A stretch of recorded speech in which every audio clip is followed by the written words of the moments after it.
first night of Passover, there was a knock, 1943. 1943.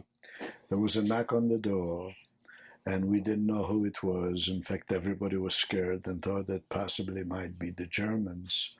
But the Jewish underground knocked on the door, came in, and said, don't be scared, we're not going to bother you, but we're going to set up some posts at your windows because they overlooked Mila Street and Muranovska Street.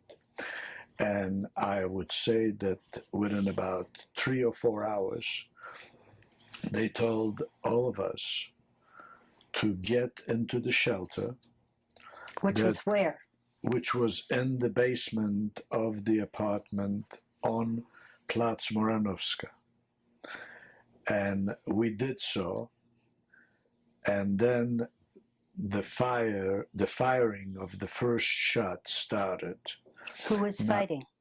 The Jewish underground, the Jewish fighters of the Warsaw Ghetto started that fight on that night, maybe 2 or 3 a.m. I wasn't there when it started, but I did hear the first shots fired.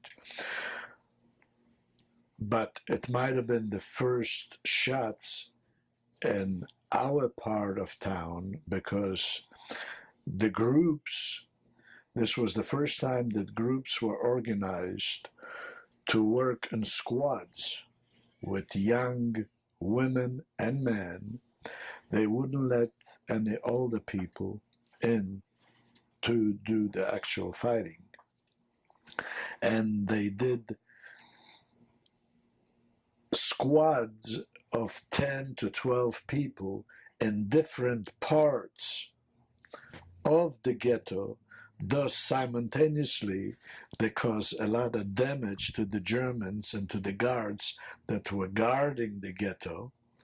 And immediately, within hours, the artillery and the German tanks and German armor was moved into the ghetto. And our apartment, because it was the originating point, was destroyed by fire.